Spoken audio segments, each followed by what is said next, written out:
Got a lot of wind this morning, but if you take a look at this calf right here, I would say that this is a good representative size of the animal that's going to be going to market next. I was counting them up yesterday, and I only really got 4 animals that are about this size. So I got that one, and then I got that one. Well, I think that one's a little small, but I got 2 red ones and a black one right there. So I only really got 4 animals that are about that size ready to go right now. And this morning I actually got a call from my real estate agent, and so we are good to go. I did get a prepayment, or excuse me, not a prepayment. I got a what is that? What did they call it? I don't have to pay until April. And so we're going to close the contract. We're going to have everything done. I have, it's on December 20th. I thought it was December 30th, but it's December 20th. And so we are going to finalize everything by December 20th, but I don't have to start making monthly payments until April. And so that puts me in a very good spot. That puts me in a very good spot. Oh, not in a, well, I mean, it puts me in a good spot because I remember, okay. So if you remember about 5 months ago, about 6-7 months ago, I was actually talking about all of this, and I was taking a look at everything. What kind of assets do I have? When I utilize these assets in this way, this is how much I anticipate that I'm gonna make. And when I take a look at the information that I've collected over the long period of time, this is how much money I make. Et cetera, et cetera. This is the weather that I anticipate, et cetera, et cetera. And I was taking a look at everything, and I said that the fastest that I could possibly do this is about 6 months, but realistically, I really want a year. If I have a year, I'll be golden. But if I have 6 months, I will be, that's the fastest I could do it. And so I got an option contract for 6 months. And then now I got a payment. I don't have to start paying until April. And so I got myself another 4 months. And so, that's very good. I got myself an extra 3 months and 2 weeks, so 3.5 months. And so technically I'm close. I got myself about 9.5 months where I don't have to pay for the new land. And I actually the way that things turned out, I actually prefer that these things happened this way. Now that I think about it, I'm actually happy, because it's like if I close the contract on December 20th and I don't have to pay until April, I still own the land. And so I don't have to, worry about the owner backing out or whatever, something going wrong. I'll have closed the contract. The property will be under, will be owned by me. I'll be paying for it, and then I'll legally be the whatever the owner of the land, and then I can build out the pond, and I can plant the grass, etc., etc., without having to be concerned about the contract falling apart for any reason. And so on December 20th, I will be closing the contract, and I don't have to pay until April. And so I was talking about this yesterday, and it's like this is a realistic strategy. It's like if you're looking into getting into investing, and you found something that it's like, if I bought this asset, I could immediately start producing cash flow on it, effective immediately. And I ran the numbers, and I ran a deal on it. I've taken a look at the deal, and I ran the numbers on it, and etc., etc. And you want to get yourself a 9-month running head start. You want to get yourself a 6-month running head start, and then you want to run the property for 3.5 months before you have to start paying on it.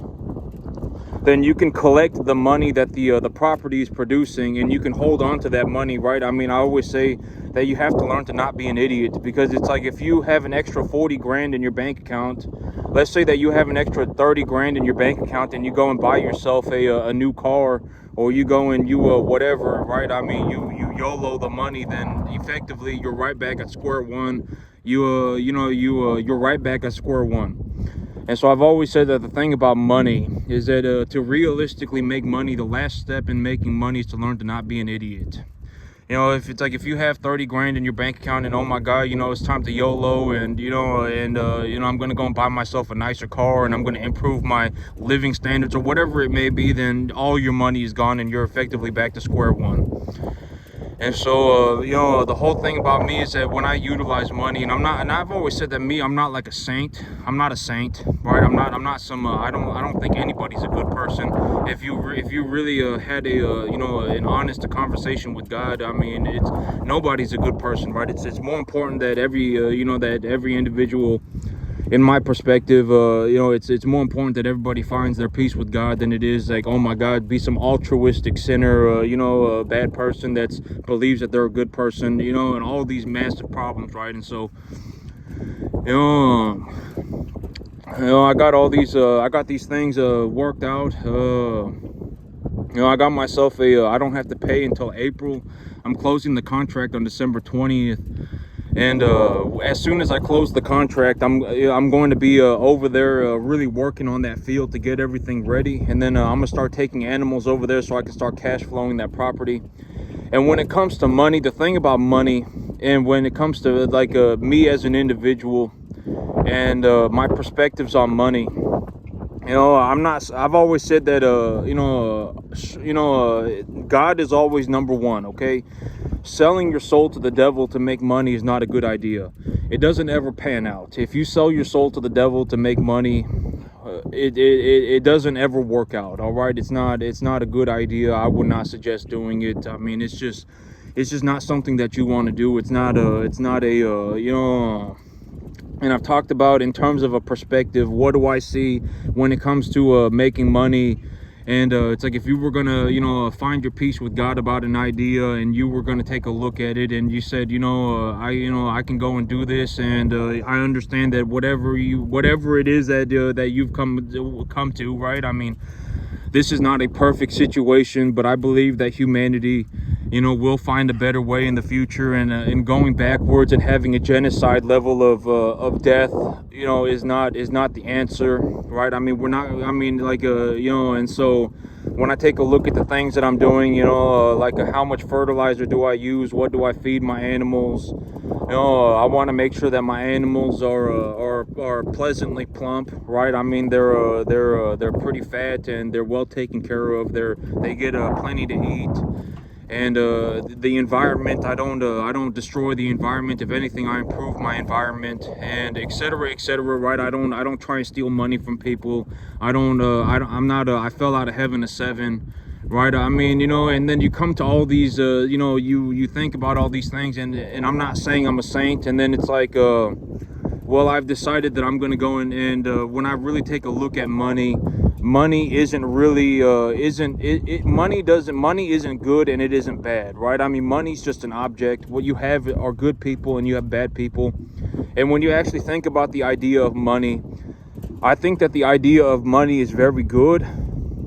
And because from my perspective, okay, you have to see things. I'm just going to give you my perspective, because it's like, when it comes to money, the way that I see money is that money is an opportunity for individuals to effectively collect resources across the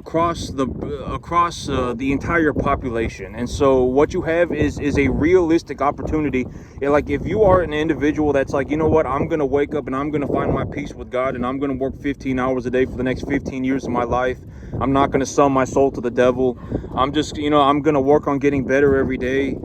Then now it's like, if you have money, then you can go and do that, and you don't have to you don't have to sell your soul to you don't have to go into whatever, right? And like, you don't have to go into ask the government. You don't have to go. And I see money as a good thing. Me personally, I see money as a good thing. I think that money will always exist, because money, like, from my perspective, all right, it's like me,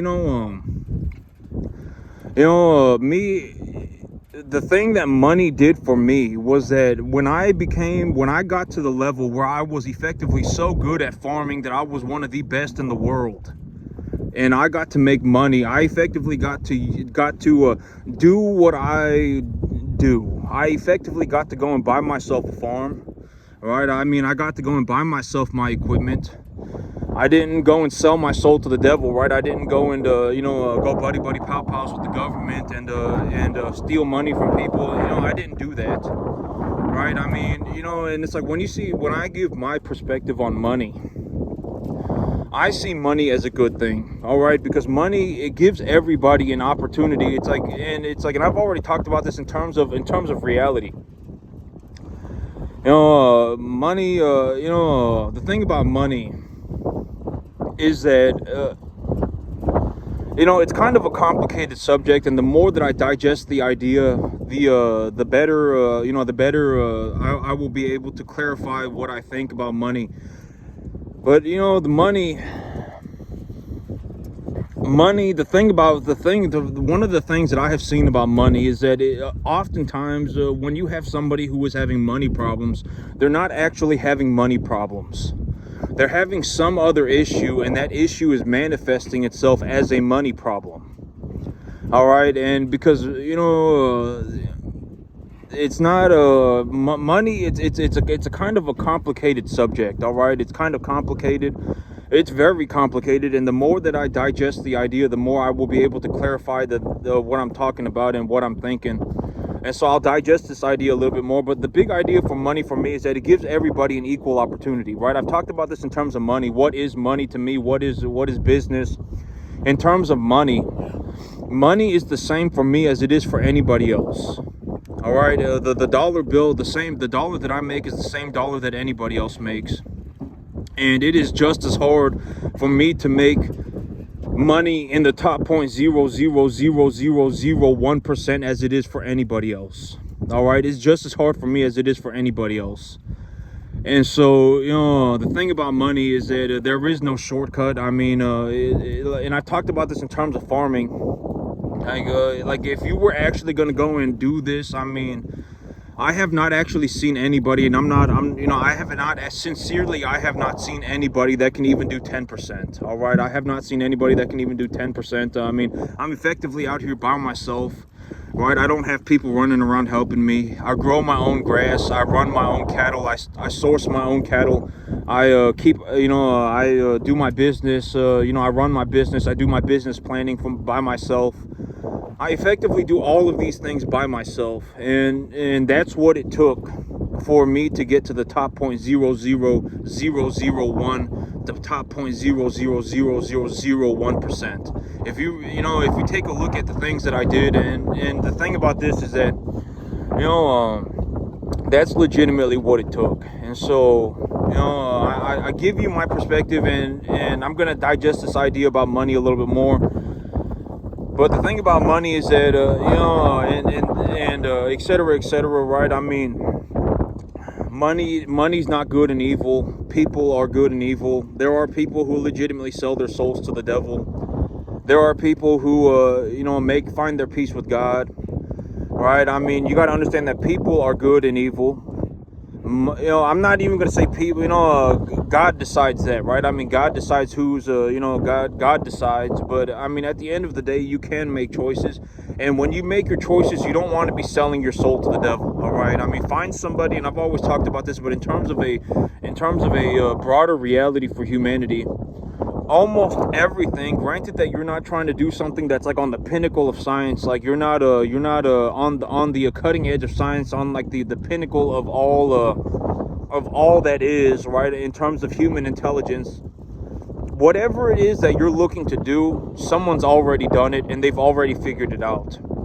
If you want to learn to make money, go and find somebody who knows how to make money. I've talked about this in terms of a reality. But in terms of reality, effectively nobody is smart enough to have an original good idea, especially not multiple.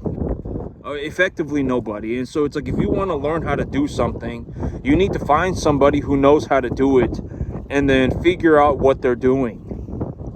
All right, that's the big idea. It's like, me, and I talked about this in terms of whatever it may be, an investment portfolio,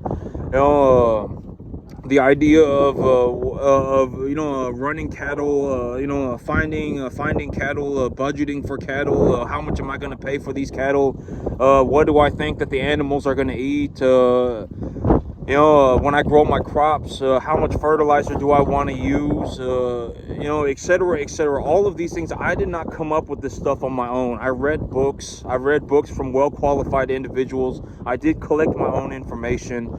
But, I did not just come up with this stuff on my own. And so, and so me, that's one of the things that really made a big impact on my life, was that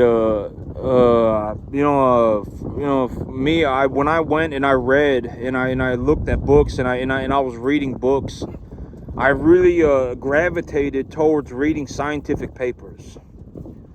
Like, in terms of my reality, it's like when you take a look at me and you go, how did this guy do so tremendously well? I mean, how did this guy legitimately make it into the top, 10,000th of a percentile in terms of the entire U.S. economy? How did he do that on a 10.5 acre field?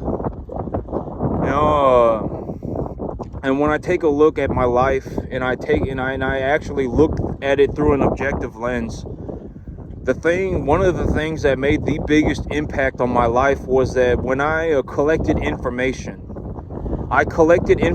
from people that were very well qualified to give that information. Like, when I was going to go and learn about animal diet, I read books, I watched presentations from people that were very well qualified to handle cattle diets. When I went to go and learn about fertilizing grass, I read books and I watched presentations from people who were very well qualified to give information about the environment and growing grass, and et cetera, et cetera. That's when that's one of the things that really made a difference for me in a good way. And I've always said that even when I make these presentations and I make these videos, I'm not like a malicious individual. I'm not giving you the wrong information on purpose. I'm looking to give you my perspective as just something that will help push you in the right way. And I've always said that you should not just be watching me, right? I mean, you should surround yourself with rich people. Surround yourself. I mean, like, especially if you're on something like YouTube, and you can pick and choose essentially anybody across the entire planet of YouTube who you want to watch. It's like you should watch rich people that you also think are halfway decent people. I mean, you're not. I mean, chances are you're not going to find a bunch of saints, right? I mean, but you should also not find a bunch of people who have just completely sold their soul to the devil. I mean, find some decent people, surround yourself with rich people, and then look at what they have to say, right? And then learn from those individuals.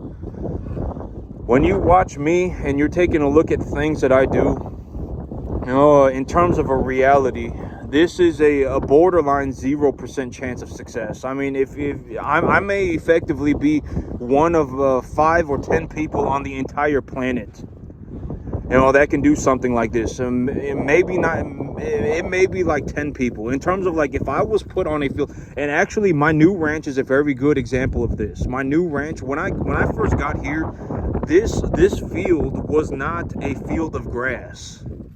Like, this field did not just have cattle running on it, right? I mean, this grass, I planted it, I fertilized it, I did my due diligence, and this business, it did not exist until I got here. And when y'all take a look at my new ranch, and you're taking a look at the ground, and you're taking a look at the environment, that is effectively what this field looked like until I got here. And so that new field that I got, it's effectively what this field looked like before I got there. And so this is also what I mean by my niche. Like, when I take a look at what got me into what got me to where I am. When I take a look at it through an objective lens, the big thing is that, like me, effectively, I can go anywhere. You can see the manure patties are turning green, so that's good. I can effectively go anywhere, essentially in Central Texas, or anywhere that there's a large cattle market and cheap land and decent soil with some good weather conditions. If I took a look at the weather conditions and I took a look at the quality of the soil, I could tell you within 2 minutes whether I could run a cattle business on it or not. And the thing about me, when it comes to, like, how did I do so well for myself? The big thing that I could do was that me as an individual, if I got on a truck if I got on a bus, if I got on an airplane, and I just went somewhere else, and there was no cattle business, it was just a raw piece of land, I could turn that raw piece of land into a cattle business within probably a week by myself. I legitimately would not need anybody. You know, I could plant my own grass, I could source my own cattle, I could go and find my own financing, I could do my own deals, and and I could do all of these things to a very, to a level where it's like I could actually start generating myself money. And so that's my kind of my niche, right? And I'm actually capitalizing on this niche by buying myself more land, right? I'm gonna buy myself more land, and I'm going to capitalize on this whole thing. It's like me. It's like if I go anywhere by myself,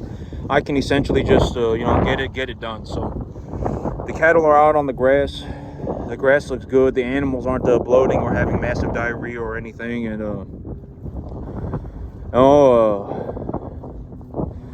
I guess I'll end on this real fast. I do sincerely hope that everybody makes it, right? I mean, but realistically, we do not live in a world where everybody makes it. If I was gonna, the one thing that you'll get from me, and that you won't get from a lot of people, and I've talked about this in terms of a broader scope on humanity. I actually want to take a look at what the grass looks like in the back. The last thing that I'll say is that if you take a look at the broader scope of humanity, most people are a massive pile of problems. And the one thing that you'll get from me that you won't, and I'm not saying that I'm not saying I'm your buddy pal pal. I don't care if you live or die. But I don't sit around and hope that people fail. All right, that's the one thing that you'll get from me. I'm not some loser moron tard that's gonna sit around and hope that people fail. I've already given my idea on this in terms of like sitting there and hoping that people fail. Is that it's kind of bad karma. If you really think about it, I'm not saying that you should not do it because of selfish reasons, but if you actually think about the idea in itself, sitting around hoping that people fail, it's kind of bad karma, right? I mean, it's bad juju. I mean, and so that's something that you'll get from me. I'm not malicious. I'm not leading you astray. I'm not leading you in the wrong direction on purpose, right? I'm not like telling you that I'm doing one thing and then doing something else, right? I mean, I'm not leading you astray. I'm not looking to be your buddy pal pal. I'm not your buddy pal pal. And but that's the one thing you'll get from me, is that I'm not going to sit around and hope that you fail. All right, that I'm not going to sit around and hope that you fail. I hope that every single last one of you find your peace with God, right? I mean, you find God and you find it in yourself to succeed. And I hope that every single one of you make it. But you have to understand that when I take a look at what I do and I take a look at it through an objective lens, the success rate for anything at this level, if you're going to look to find somebody that gets to this level at anything, it doesn't matter. It's not even just farming, at anything. In terms of a financial scope of things, if you took a look at the broader reality of financials across the entire USA, in terms of the entire country, the success rate is effectively 0%. All right, the success rate is effectively 0%. Like, even for me right now, like me, I'm in the top 0.00001%. Somewhere between top 0.00001 and 0.00001%. It's effectively 0%. All right, effectively. And so, you're gonna have to put in some effort, right? I mean, there is no skipping the work. And when you take a look at what I do, but in reality, when you take a look at what I do, right? I mean, I understand that I got some bare spots, but I got these bare spots seated. And but when I take a look at what I do, The success rate is, the success rate is so low that, almost practically, I may be one of 5 people on the entire planet that can do something like this. And I don't know,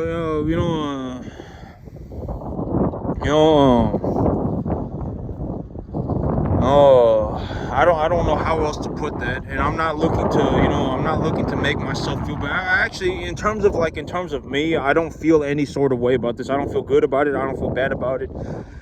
I'm just giving you information, all right?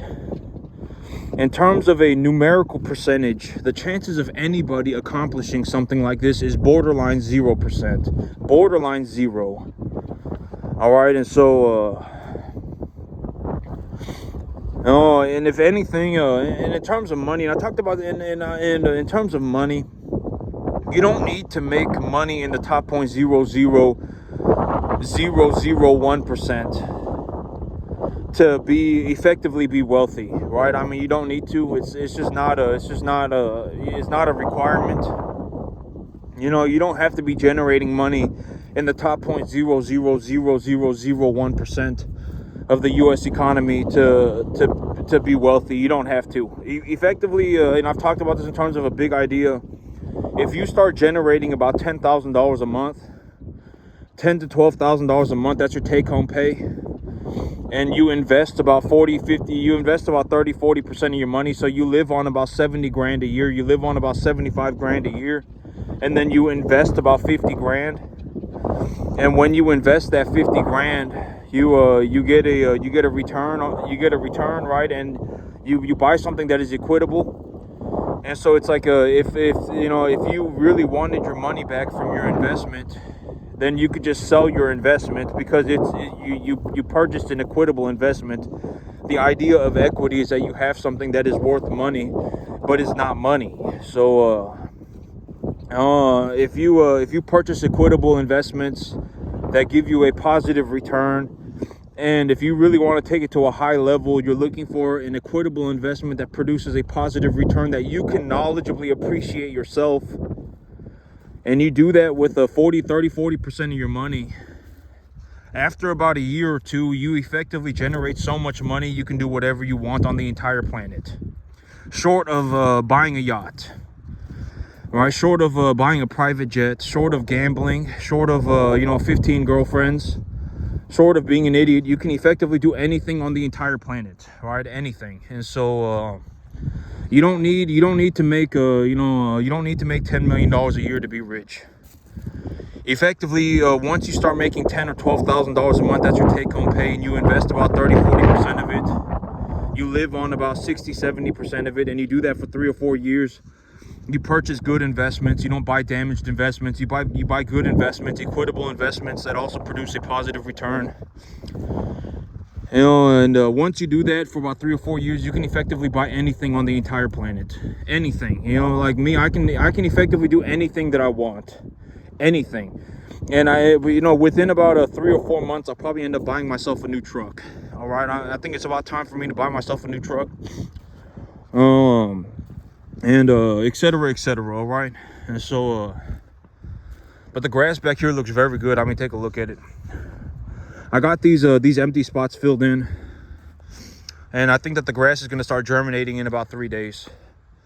But the grass in the back looks very good. And these cattle, when they eat this grass, they're going to put on a lot of weight. And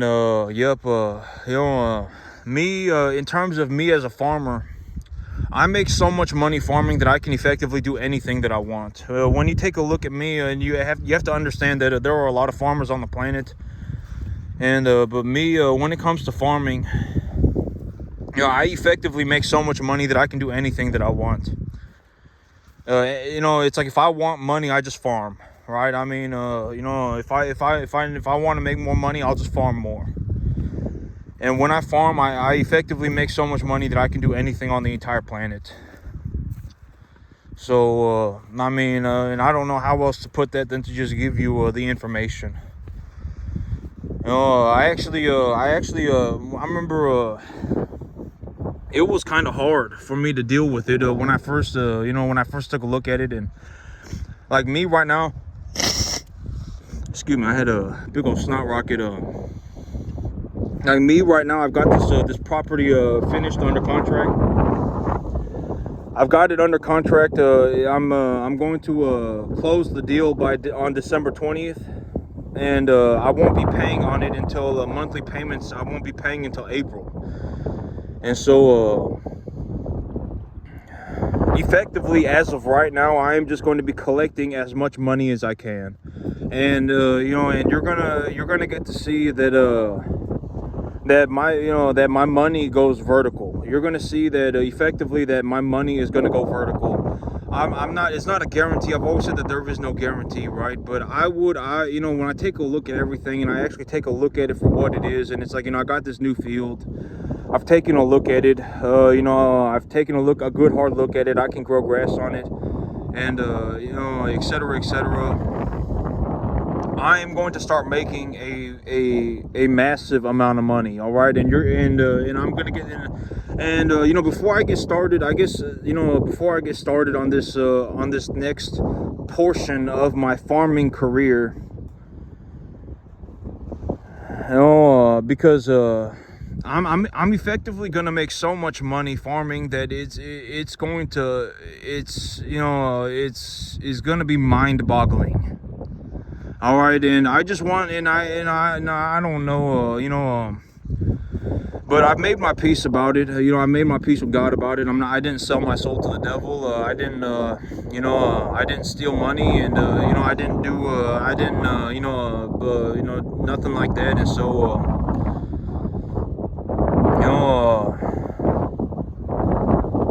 yep. Starting effectively from today, I got the call from the real estate agent. I have to close the deal by December 20th, and then I don't pay until April. And I got my assets right now, and et cetera, et cetera. When I sell these assets, I'll effectively have enough money to buy myself about 60 cattle, about 55 cattle, and I have 33 as of right now. And so,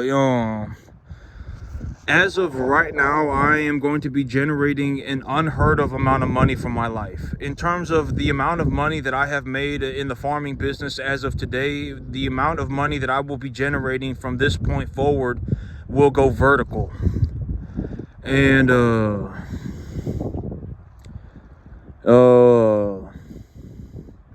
yeah, I mean, it just is what it is. The chances of me failing by not being able to farm are almost 0%. And I've talked about this in terms of a reality standard. If I were to fail, it would have to be something like I started doing drugs. I started drinking a bunch of alcohol. I started gambling, something like that. The chances of me failing by not being able to farm is 0%, effectively zero. I mean, I may be, in terms of skill level, in terms of legitimate skill level, like I could go anywhere in the world, and if you just drop me off on that field, I could effectively start a farm immediately. A good farm, a farm that makes a lot of money, right? Immediately, effectively. I mean, granted that I don't go somewhere where I have no idea, what's going on, right? I mean, but anywhere in Central Texas, okay, anywhere in Central Texas, effectively anywhere in Central Texas, I can go about just about anywhere in Central Texas and start myself a farm and just start generating myself a massive amount of money. And I don't know anybody else that can do it other than me. And so, and if you take a look at the amount of monetary gain, the amount of money that I generate when I farm, it puts me in almost a 1 in 10,000th of a percentile of the entire U.S. economy. And so, yep. But the animals are back here chewing on the grass. I'm gonna sit back here with them for a little bit, and then I'm gonna call it a day. But that's it for me today, YouTube. Y'all have a good one.